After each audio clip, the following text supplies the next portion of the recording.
El sol de la mañana se filtraba a través de los enormes ventanales, trazando líneas doradas sobre el piso de mármol pulido. Magna observaba el baile del polvo en la luz, una sonrisa suave en sus labios. Cada rincón de esa casa era una extensión de ella misma, una obra maestra de cristal y concreto que había diseñado no solo con su mente de arquitecta, sino con el corazón de una mujer que construye un nido. A sus 32 años sentía que había alcanzado el equilibrio perfecto. Su esposo, Antonio, era un empresario en ascenso, y ella, la arquitecta invisible de su éxito, la mujer que había sacrificado su propia carrera para pulir la de él. La vida en Polanco era así, una coreografía de apariencias, de escenas elegantes y sonrisas calculadas. Pero dentro de esas paredes, Magna creía haber construido algo real. El aroma del café recién hecho flotaba en el aire, mezclado con el perfume de las gardenias que ella misma cuidaba en la terraza. Era su santuario, un mundo a la medida de sus sueños, un mundo donde el amor era el cimiento principal, o eso creía. Sin embargo, una grieta casi imperceptible había comenzado a formarse en su perfecta fachada. Todo empezó con pequeños detalles, como susurros en un pasillo silencioso. Antonio llegaba más tarde, el olor a un perfume desconocido impregnado en su saco. Sus besos se volvieron mecánicos. Sus ojos la miraban sin verla realmente. «Es el estrés del nuevo proyecto, mi amor», decía él. Y ella elegía creerle. ¿Qué otra opción tenía? Dudar era como tomar un martillo y golpear los muros que con tanto esmero había levantado. Luego vinieron las llamadas. Su hermana menor, Liliana, a quien adoraba, se volvió extrañamente evasiva. Sus conversaciones, antes largas y llenas de confidencias, se acortaron.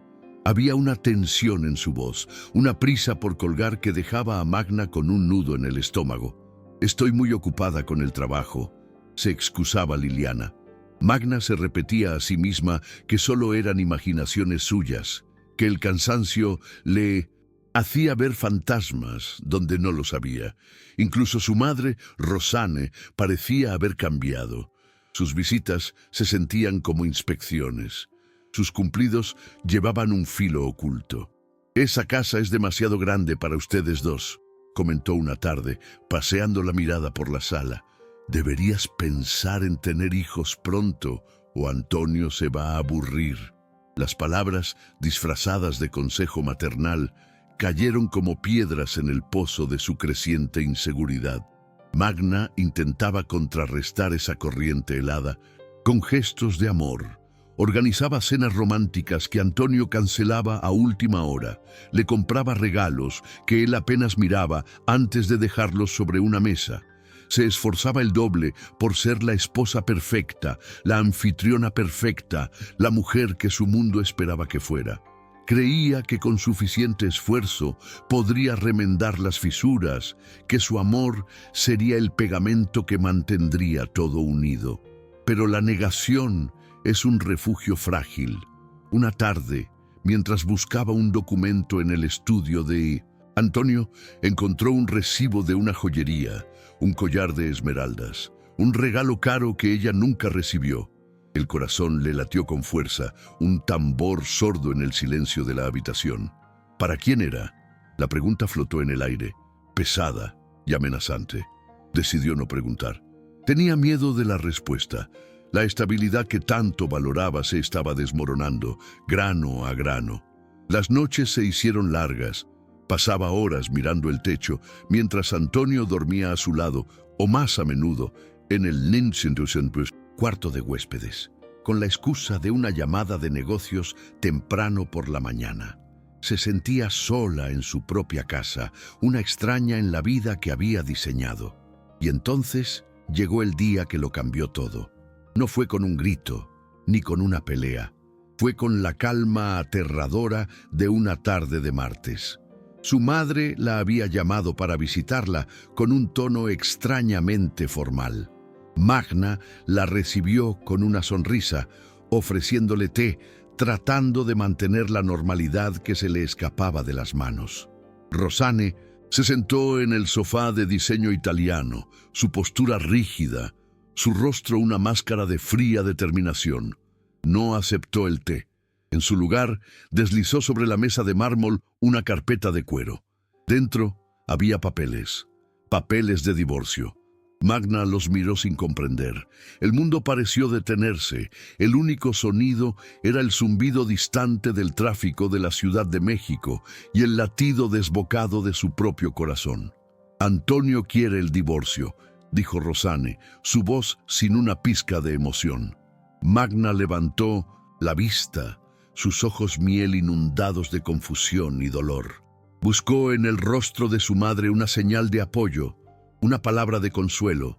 No encontró nada, solo un desdén helado que le congeló la sangre. Fue entonces cuando Rosanne pronunció las palabras que no solo agrietaron su mundo, sino que lo hicieron estallar en 1000 pedazos. Le dedicó una sonrisa cruel, una sonrisa que Magna nunca había visto antes. «Tu marido, Antonio, ama a tu hermana, no a ti. Siempre la ha amado». Cada palabra era un puñal. El aire se volvió denso, irrespirable. Magna sintió que caía en un abismo oscuro y sin fondo. Su esposo, su hermana y su madre, sentada frente a ella, era la verdugo que dictaba la sentencia. «Sé digna por una vez en tu vida y déjale la casa y el dinero a ella. Ellos merecen ser felices». El silencio que siguió fue más atronador que cualquier grito. La casa perfecta, el matrimonio perfecto, la familia perfecta, todo era una mentira que ella había ayudado a construir y de la que ahora estaba siendo brutalmente expulsada por las personas en las que más confiaba. El sabor a ceniza ya estaba en su boca. El mundo de Magna se contrajo hasta convertirse en un punto de luz cegadora y luego en una oscuridad absoluta. Sus manos, que descansaban sobre su regazo, comenzaron a temblar. Un temblor incontrolable que subía por sus brazos hasta sacudirle el cuerpo entero. El aire se volvió espeso, como si estuviera tratando de respirar bajo el agua. Intentó decir algo, cualquier cosa, pero de su garganta solo salió un sonido ahogado, un quejido animal. Rosanne la observaba con una impaciencia cruel. No había compasión en su mirada, solo el frío cálculo de quien ha completado una transacción desagradable. Se levantó, alisando una arruga inexistente en su falda. «Espero que tomes la decisión correcta por el bien de todos», dijo, y su voz sonó lejana, como si viniera del otro lado de un túnel. Luego, simplemente, se fue, dejando a Magna sola en medio de los escombros de su vida, con los papeles del divorcio sobre la mesa como una lápida. No supo cuánto tiempo permaneció inmóvil. Minutos, horas. El sol se movió en el cielo, y las líneas doradas que antes le traían paz, ahora parecían las barras de una jaula. Cada objeto en esa sala, cada mueble que había elegido, cada cuadro que había colgado, ahora le gritaba la misma palabra: mentira. Se levantó con la rigidez de una anciana, sus piernas apenas sosteniéndola. Caminó por la casa, su santuario, que ahora se sentía como un mausoleo. Tocó el mármol frío de la cocina, la seda de las cortinas, el cristal de los ventanales. Todo era una escenografía, y ella había sido la actriz principal de una farsa, sin saberlo. Esa noche, Antonio no volvió a casa, no llamó. No hubo una explicación, ni siquiera una excusa cobarde. Solo silencio. Un silencio que era más violento que cualquier grito. Magna se acurrucó en el sofá, incapaz de subir a la habitación que habían compartido. El olor de él todavía estaba en los cojines, una mezcla de su loción y de una traición que ahora tenía nombre y rostro, el rostro de su propia hermana. Al día siguiente, el teléfono sonó. Era Liliana. Magna miró el nombre en la pantalla y una náusea helada le subió por el esófago. Contestó. No sabe por qué. Quizás una parte de ella necesitaba escuchar la confirmación de la boca de la traidora. «Magna, yo lo siento tanto», sollozó Liliana al otro lado de la línea. Era un llanto falso, teatral. «Nunca quise que te enteraras así, pero no pudimos evitarlo. El corazón no elige a quién amar». La frase tan cliché y egoísta fue como echar gasolina al fuego que comenzaba a arder en el pecho de Magna. El dolor se estaba mezclando con algo nuevo, algo oscuro y afilado. La rabia. «¿El corazón?», susurró Magna, su voz ronca por el llanto contenido. «¿O fue la ambición? ¿Te gustó la casa que diseñé, Liliana? ¿Te gustó el hombre que yo ayudé a construir?» Hubo un silencio del otro lado. Luego, el tono de Liliana cambió, despojándose del falso arrepentimiento. «Él nunca te amó como a mí. Siempre fuiste un escalón para él, un proyecto. Yo soy su destino». Magna colgó. La mano le temblaba, pero esta vez era de furia. Los días que siguieron fueron un descenso al infierno. Sus amigos en común, la misma gente que había llenado su casa de risas en tantas cenas, ahora cruzaban la calle para no tener que saludarla. Recibía miradas de lástima, o peor, de desprecio, como si la traición de su marido fuera una falla de ella.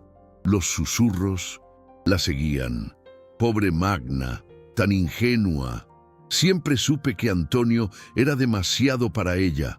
La humillación se volvió tangible cuando intentó usar su tarjeta de crédito en el supermercado y fue rechazada. Llamó al banco. Le informaron con una frialdad burocrática que la cuenta conjunta había sido congelada por orden del abogado de su esposo. Se quedó allí, en medio del pasillo, con un carrito lleno de comida que no podía pagar.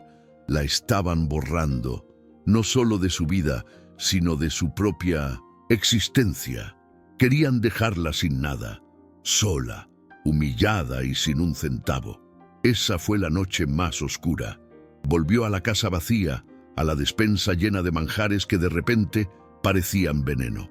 Se miró en el enorme espejo del vestíbulo. La mujer que le devolvió la mirada era un fantasma, ojos hundidos, piel pálida, una expresión de derrota tan profunda que apenas se reconoció. Había tocado fondo. El dolor era tan inmenso que ya no podía sentir nada más. Y en ese vacío algo hizo clic.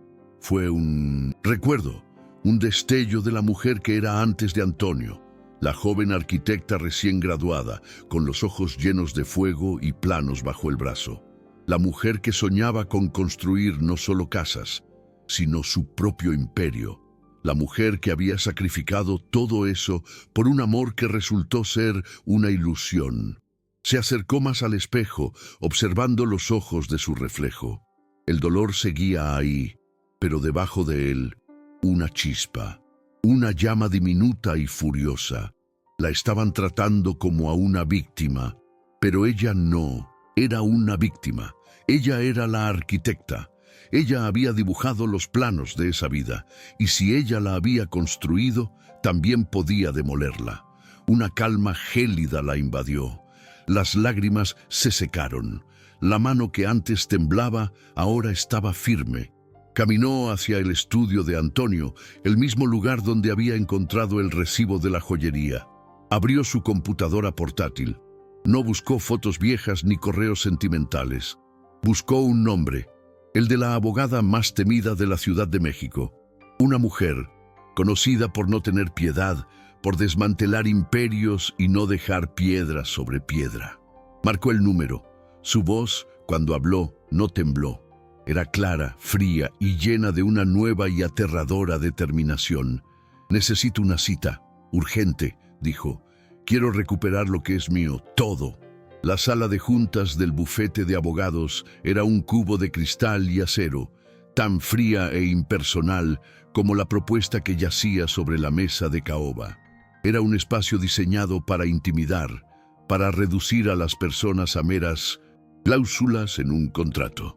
Antonio estaba allí, con un traje caro y una expresión de impaciencia mal disimulada. A su lado, Liliana, con los ojos enrojecidos en una actuación de arrepentimiento que ya no engañaba a nadie. y presidiendo la traición, Rosane, una estatua de hielo con la mirada fija en Magna, esperando la rendición final. Magna había elegido su atuendo con el cuidado de un general antes de la batalla. Un vestido negro de corte impecable, el cabello recogido en un moño severo, un maquillaje mínimo que acentuaba la palidez de su piel, pero también la firmeza de su mandíbula. No parecía una víctima, parecía una ejecutiva a punto de cerrar un trato, no una mujer a punto de perderlo todo. El contraste los descolocó. Esperaban lágrimas, súplicas. Encontraron un silencio impenetrable. El abogado de Antonio, un hombre con una sonrisa aceitosa, carraspeó y deslizó los documentos hacia ella. «Como verá, señora Magna, mi cliente ha sido extremadamente generoso», dijo con un tono condescendiente. «Una pensión sustancial por un año para que pueda reubicarse y empezar de nuevo. A cambio, solo tiene que ceder todos los derechos sobre la propiedad en Polanco y las acciones de la empresa». Cada palabra era un insulto calculado. Empezar de nuevo, como si la vida que ella había construido fuera un borrador que se podía arrugar y tirar a la basura. Magna bajó la vista hacia los papeles. Las letras se desenfocaron. No leía las cláusulas. Veía los planos que dibujó hasta el amanecer mientras Antonio dormía. Veía las reuniones con los constructores, las decisiones sobre cada material, cada acabado. Recordó el dinero de la herencia de su abuela, el capital inicial que ella había insistido en invertir en la primera empresa de Antonio. Una inversión que se había multiplicado 100 veces. Recordó las noches en vela diseñando la estrategia de imagen de su esposo, convirtiendo a un hombre ambicioso pero tosco en el empresario sofisticado que ahora se sentaba frente a ella. Ellos no la estaban despojando de una casa y dinero, la estaban despojando de su propia historia, de su intelecto, de su sacrificio, la estaban borrando. Y en ese abismo de humillación, la rabia se solidificó, se convirtió en algo frío, pesado y poderoso. Una columna de acero en su interior. Levantó la vista. Sus ojos miel, antes llenos de dolor, ahora tenían un brillo metálico. Miró a Antonio, luego a Liliana y finalmente se detuvo en su madre. En el rostro de Rosane vio la confirmación de todo, el desprecio, la certeza de su victoria. El silencio se estiró, tenso como la cuerda de un violín. Todos esperaban el colapso, el sollozo que les daría la satisfacción final. En su lugar hubo un clic, el sonido de la tapa de una pluma de lujo al ser retirada. Magna tomó la pluma, su mano no tembló, con una caligrafía elegante y decidida firmó la página que disolvía el vínculo matrimonial. Solo esa página. Luego empujó el resto del acuerdo de vuelta al centro de la mesa. «El divorcio está concedido», dijo, y su voz resonó en el silencio, clara y cortante como el cristal. No había rastro de debilidad en ella. Antonio frunció el ceño, confundido. «¿Y el resto?» «Tienes que firmar el acuerdo, Magna». Ella esbozó una sonrisa que no llegó a sus ojos, una sonrisa helada que les provocó un escalofrío. «Antonio puede quedarse con la amante que eligió», dijo, sin dignarse a mirar a su hermana. Su mirada estaba clavada en él. «Pero la casa se construyó con mi dinero y mis diseños. El imperio del que presumes se levantó sobre mis estrategias. Son míos y voy a recuperarlos.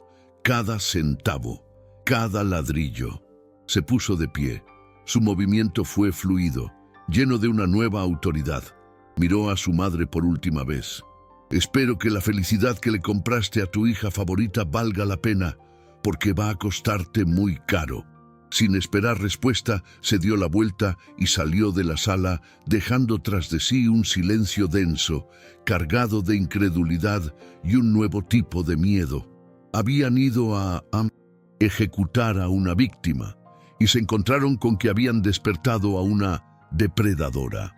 Esa misma noche, el enorme comedor de la casa de Polanco ya no era un escenario de cenas elegantes, era un cuartel general. Magna había extendido sobre la mesa de mármol todos los documentos que había guardado a lo largo de los años por pura costumbre profesional.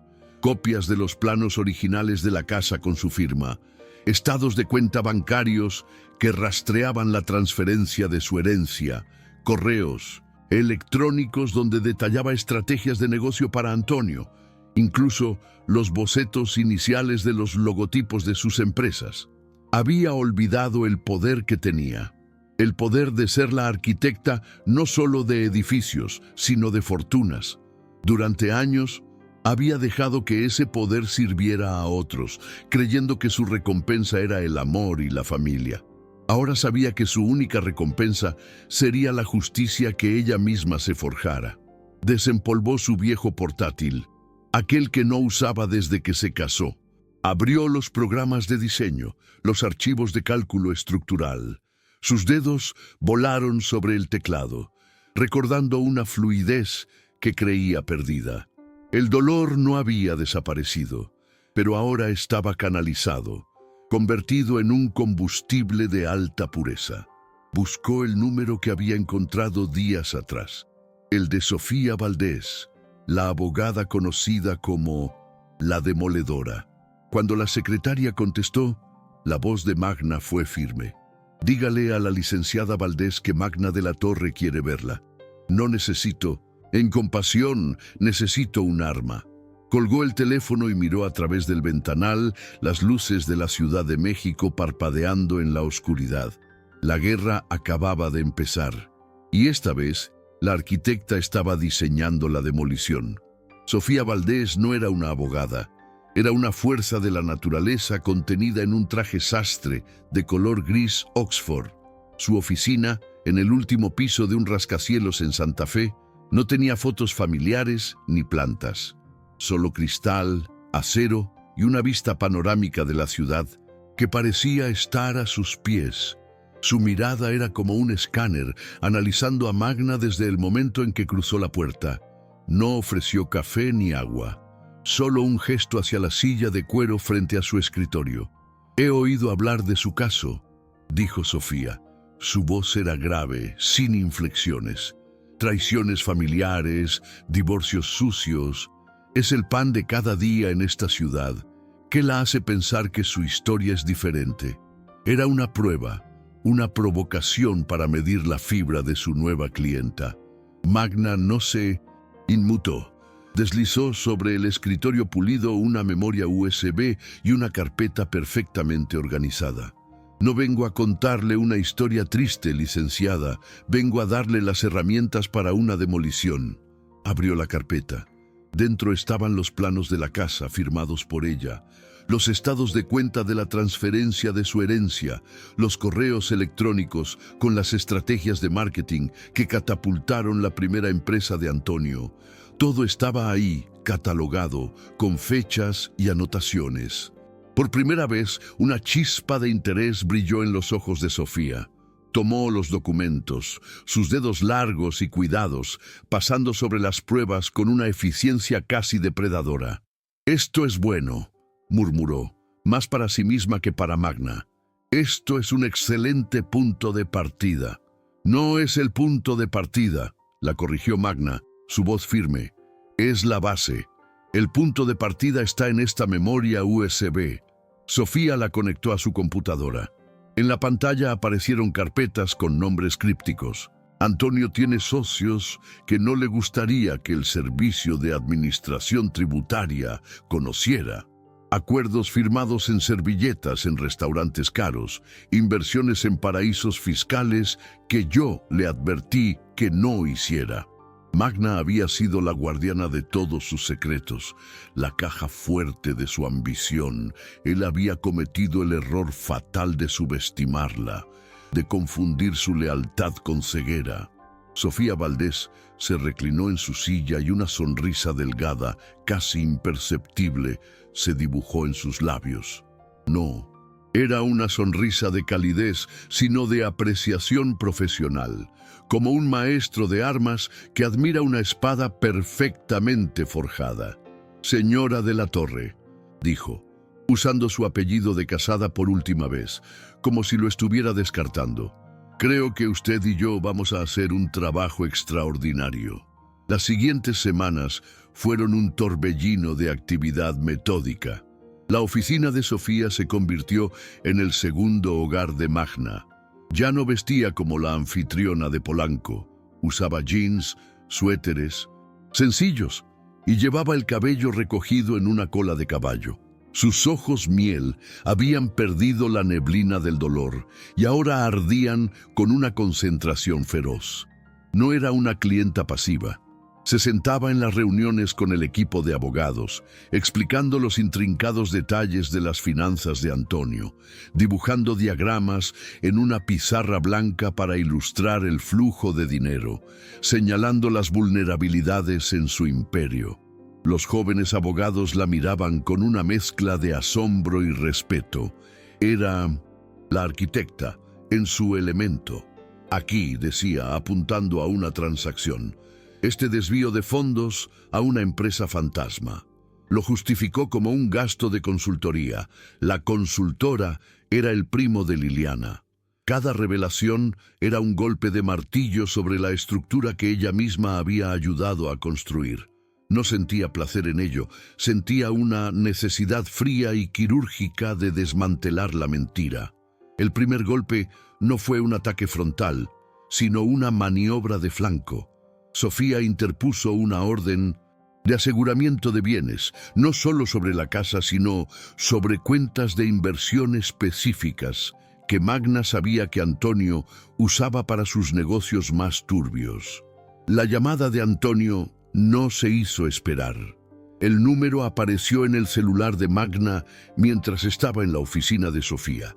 Era la primera vez que él la llamaba directamente desde la traición. Puso el altavoz. La voz de Antonio era un rugido de rabia e incredulidad. «¿Qué demonios crees que estás haciendo, Magna? Congelaste mi cuenta de operaciones. ¿Quieres arruinarme?» Magna esperó a que terminara de gritar. El silencio se instaló en la línea. Luego respondió con una calma que lo desarmó por completo. «No, Antonio, no quiero arruinarte», dijo, y su voz era suave como el acero. «Quiero que me devuelvas lo que es mío, y tú estás en medio del camino». Colgó antes de que él pudiera responder. Sofía la miró, asintiendo lentamente con aprobación. La transformación estaba casi completa. El pánico comenzó a extenderse por el otro. «Bando». Liliana le envió una serie de mensajes de texto, alternando entre súplicas y acusaciones. «Estás destruyendo al hombre que amo. ¿No tienes corazón?» Magna leyó los mensajes y los borró sin contestar. El corazón del que hablaba Liliana se lo habían arrancado. Lo que quedaba era un músculo que bombeaba hielo por sus venas. Incluso Rosanne intentó intervenir. Se presentó sin avisar en la casa, encontrando a Magna supervisando a un tasador que evaluaba cada obra de arte. La mirada de su madre era una mezcla de furia y desconcierto. «Detén esta locura», le exigió. «Estás avergonzando a la familia». Magna se giró lentamente. «¿Qué familia, mamá? La que decidiste que yo ya no formaba parte». La pregunta no era un lamento, era una sentencia. «Él la ama a ella», siseó Rosanne. «Acéptalo de una vez. Siempre fuiste demasiado cerebral para él. Liliana es pasión, es vida. Y yo soy la que tiene los recibos», respondió Magna, dándole la espalda y volviendo a su trabajo con el tasador. La conversación había terminado. Para siempre. La estrategia de Sofía era brillante. No se limitaron a la disputa por los bienes matrimoniales. Abrieron un frente civil, demandando la restitución de los fondos de la herencia de Magna, con intereses acumulados durante una década. Y luego, el golpe maestro. Filtraron anónimamente a un periodista de investigación financiera la información sobre los socios dudosos de Antonio. No se podía rastrear hasta ellas, pero el daño estaba hecho. Un artículo apareció en un importante periódico financiero, cuestionando la integridad de las empresas de Antonio y sugiriendo una investigación por parte de las autoridades fiscales. El castillo de naipes comenzó a temblar. Los inversores se pusieron nerviosos. Los socios empezaron a distanciarse. La imagen pública que Magna había construido con tanto esmero para él, ahora se cuarteaba bajo la presión. Antonio ya no llamaba gritando. Sus abogados solicitaban reuniones urgentes. Su tono ya no era de superioridad, sino de una creciente desesperación. Ofrecieron duplicar la pensión. Luego ofrecieron un acuerdo millonario. Magna, sentada junto a Sofía, escuchaba las ofertas y negaba con la cabeza.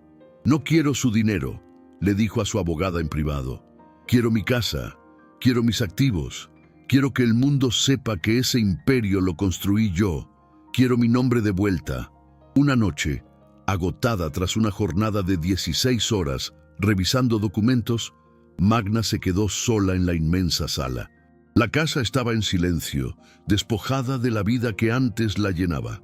Ya no olía a café ni a gardenias, olía a papel, a ozono de los equipos electrónicos y a la soledad de un campo de batalla. Por un momento, el peso de todo la golpeó. La pérdida de su esposo, de su hermana, de su madre. La demolición de su propia vida. Una lágrima solitaria rodó por su mejilla. No era una lágrima de tristeza, era de cansancio, de luto por la mujer ingenua que había sido. Se la secó con rabia. Esa mujer estaba muerta y de sus cenizas otra estaba naciendo. Una mujer que ya no construía nidos para otros. Estaba diseñando su propia fortaleza, ladrillo por ladrillo. La siguiente reunión fue diferente. Antonio estaba allí en persona, sin Liliana, sin Rosanne. Se veía demacrado, con ojeras oscuras bajo los ojos. El traje caro no lograba ocultar la derrota que se le instalaba en los hombros. «Magna, por favor», dijo, su voz casi un susurro. «Para esto, pide lo que quieras, pero para». Ella lo miró, y por primera vez no sintió dolor ni rabia. Sintió una distancia inmensa. Lo veía como a un extraño, un mal negocio del pasado. «Ya te lo dije, Antonio. Quiero lo que es mío», respondió con calma. «La casa, la empresa de consultoría que fundé y mi apellido de soltera». «Te quedarás sola», amenazó él, un último intento de herirla. Magna sonrió, una sonrisa genuina, aunque teñida de melancolía. «Ya estaba sola, Antonio, solo que no me había dado cuenta. La diferencia es que ahora mi soledad me pertenece». La guerra legal se prolongó por meses, una agotadora batalla de desgaste. Pero Magna no flaqueó. Cada intento de intimidación por parte de Antonio era contrarrestado con una nueva prueba, un nuevo testimonio, una nueva filtración estratégica. Se estaba convirtiendo en la pesadilla de la que él no podía despertar. Descubrió una fuerza en sí misma que no sabía que poseía.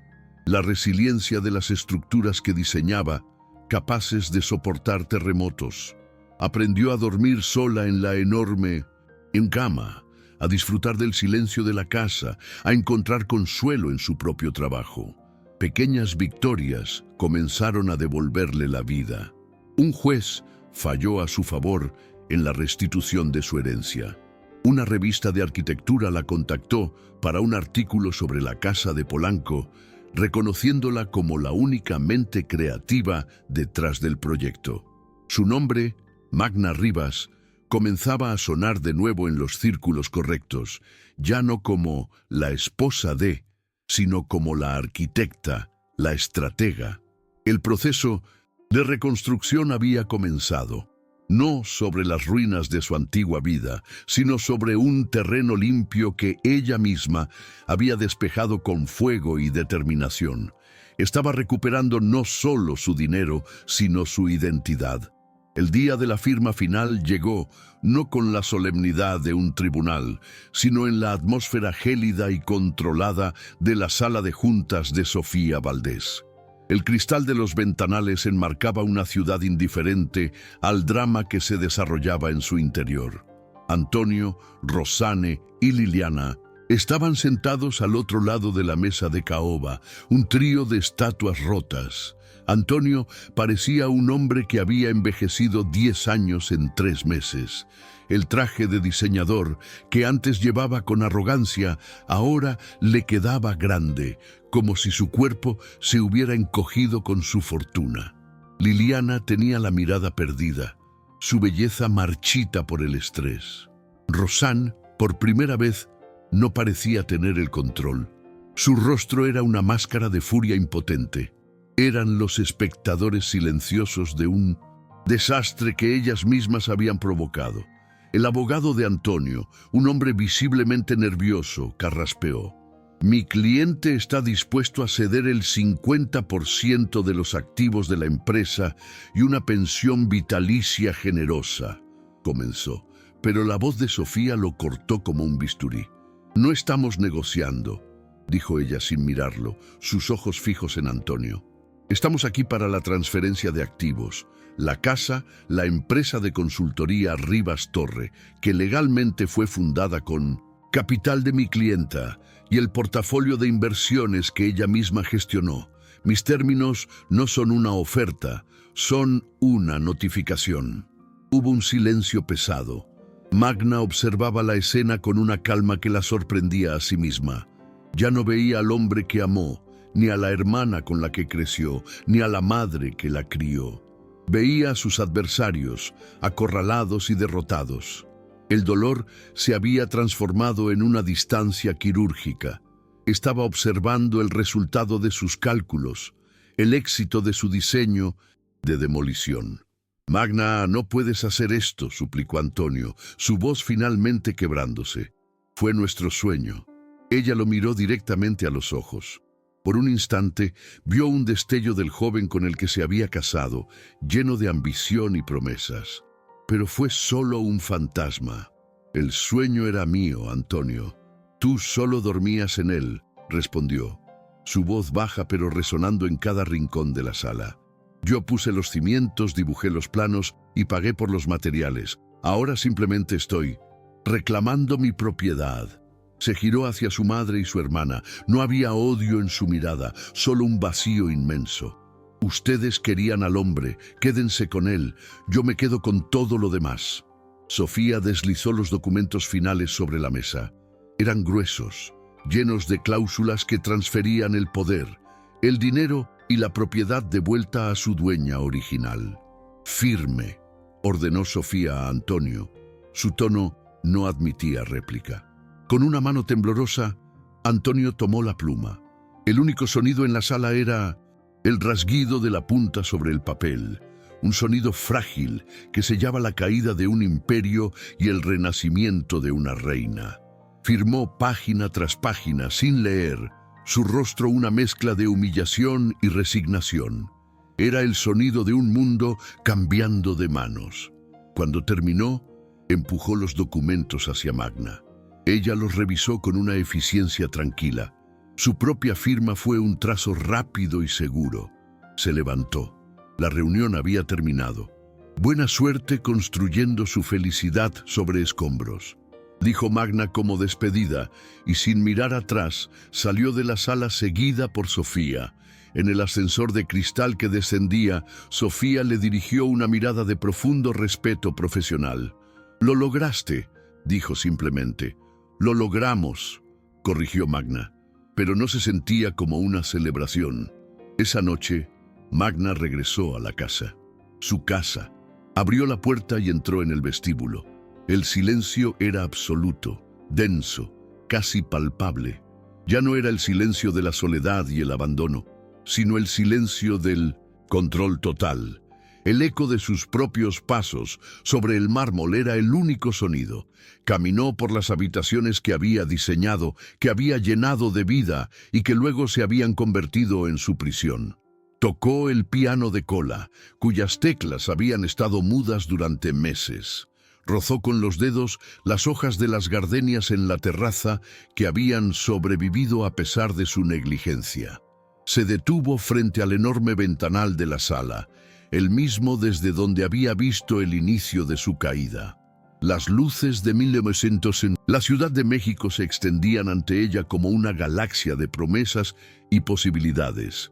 Había ganado, había recuperado su dinero, su casa, su nombre, había desmantelado a quienes la traicionaron, no con gritos, sino con la fría precisión de una arquitecta. Pero la victoria sabía a ceniza, no sentía euforia, solo un vasto y profundo vacío donde antes había una familia, un amor, una vida. Pero ese vacío ya no le daba miedo, era un lienzo en blanco, era el terreno limpio después de la demolición. Era el espacio que necesitaba para construir de nuevo, pero esta vez solo para ella. La arquitecta estaba lista para diseñar su obra maestra. Su propia vida. 2 años después. El sol ya no se filtraba a través de ventanales de diseño, sino que caía a plomo sobre el polvo de una obra en construcción en la colonia Roma. Magna Rivas, con un casco de seguridad sobre su cabeza, observaba la estructura de acero que se levantaba hacia el cielo. Ya no llevaba vestidos de seda, sino jeans manchados de yeso y botas de trabajo. Su cabello, antes en un moño perfecto, ahora estaba recogido en una cola de caballo funcional. Pero sus ojos, miel, sus ojos brillaban con una luz que Polanco nunca conoció, la luz del propósito. «Los cimientos están firmes, arquitecta», le dijo un joven ingeniero a su lado, mostrándole una tablet con mediciones. Magna sonrió, una sonrisa genuina que le llegaba a los ojos. «Los cimientos son lo más importante, David. Si los cimientos fallan, todo lo demás es solo un disfraz esperando a derrumbarse». La casa de Polanco, aquella obra maestra de cristal y concreto, la había vendido casi de inmediato. El dinero no le traía paz, solo el eco de una vida que ya no era suya. Con una parte de los fondos, fundó su propio estudio, Rivas Arquitectura. Su apellido de soltera, su nombre. El letrero en la puerta de su pequeño pero vibrante estudio no era grande, pero pesaba más que cualquier mármol de su antigua vida. No diseñaba mansiones para millonarios.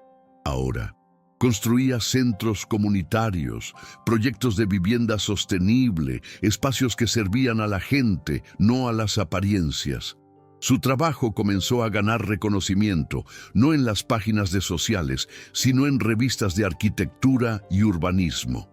La llamaban la arquitecta con alma, la mujer que construía refugios en lugar de jaulas doradas. Había recuperado más que su dinero, había recuperado su voz. A veces le llegaban rumores a través de conocidos lejanos. Antonio había intentado relanzar su carrera, pero el escándalo y las revelaciones de sus prácticas dudosas lo habían marcado para siempre. Perdió contratos importantes, su reputación nunca se recuperó del todo. Liliana vivía a la sombra de ese fracaso. Su amor nacido de la traición se había vuelto amargo, atrapada con un hombre cuya ambición había sido su único atractivo. Y Rosanne estaba sola, visitada por la culpa en una casa demasiado grande, con una hija que había conseguido un trofeo roto a costa de la otra. Magna no sentía alegría al escuchar esas historias, solo la tranquila confirmación de una ley universal. Lo que se construye sobre cimientos podridos, inevitablemente se derrumba.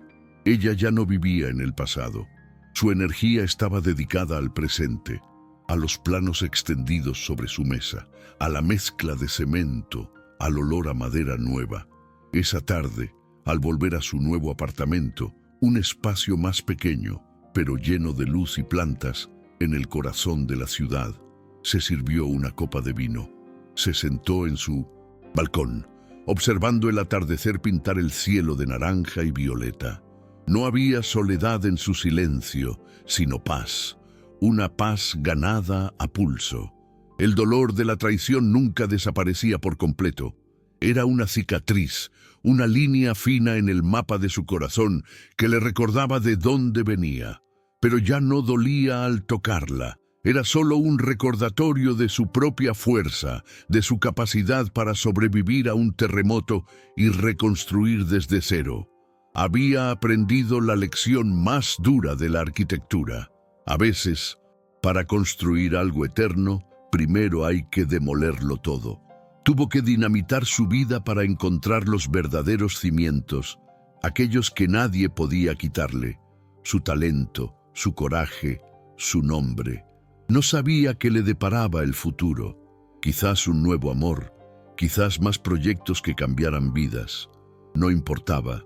Por primera vez, no necesitaba un plano detallado de lo que venía.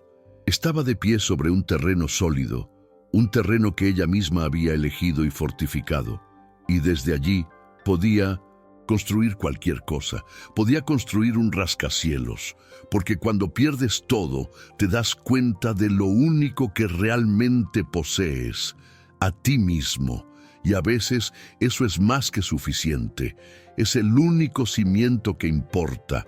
Comenta desde qué país estás viendo este video. Y si quieres escuchar más historias de coraje y renacimiento, suscríbete al canal.